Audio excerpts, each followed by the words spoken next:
Polls are just closing here in Indiana, and the first results will start coming in soon. Now, turnout across the state was low today, but it was up a bit in Marion County, where voters are picking a new mayor for Indianapolis. Our City Beat reporter Mary Mills has a look at the race to replace two-term Mayor Greg Ballard. Mary? John, we're at the precinct inside Lugar Towers, where they have had 335 voters, which is more than they expected. The last voter, the gal on the bicycle right there. And yes, the big race is the race for mayor. Republican Chuck Brewer was campaigning right up until the last minute. Late this afternoon, we actually caught up with him at the GOP headquarters working the phone bank.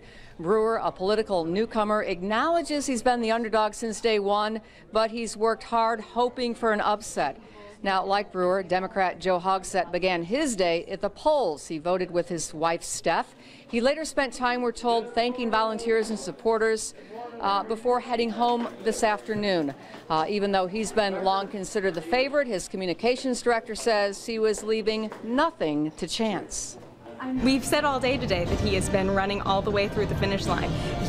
One of the mottos of this campaign is taking nothing for granted. So he has absolutely spent every opportunity possible talking to voters, really making sure that he was learning constantly throughout this campaign. Very optimistic about this. Again, I have always viewed myself as an underdog, but frankly, I like that. It enabled me to come up with some really innovative policy ideas in economic development and public safety and education, and it's been a real pleasure to talk to people in the community to hear what they thought ought to be some of the big changes that we propose.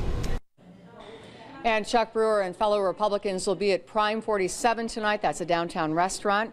While Hogsett and fellow Democrats will be at the Crown Plaza. Should also mention that voters today were electing a brand new council, 25 new members, and what's at stake there is who controls the council, Democrats or Republicans. Back to you, John.